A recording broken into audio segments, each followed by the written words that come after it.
আরে কাপ চা হবে নাকি? ওই নবাব নন্দিনী সপ্তমীকে বলো না, কি করছে সে সকাল থেকে রান্নাঘরে? কি আবার করবে? সকাল থেকে তোর এই ডিমের পচে যোগান দিতে তো। খা খা খা।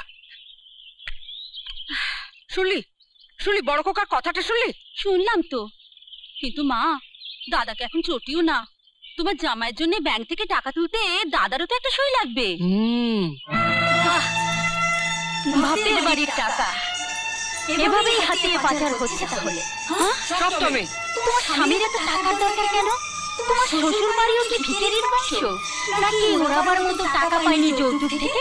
আমার বাপের বাড়ি আমায় কি দিয়েছে কি দেবে তাতে তোমার কি?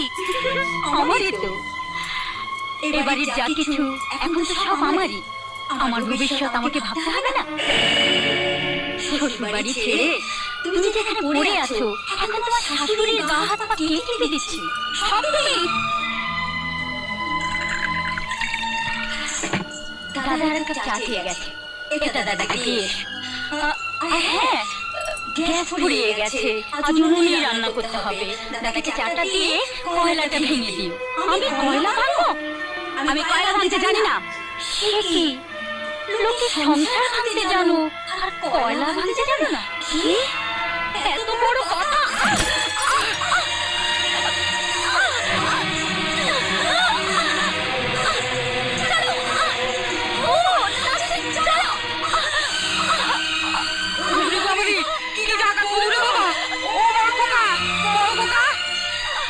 গ্রামের মেয়ে আমি, অনেক গাছের ডাল ভাঙতাম এই হাত দিয়ে।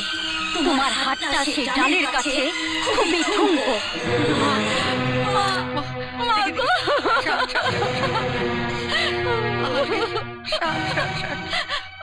মা, দয়া করে আমাকে 200 টাকা ধার দিন।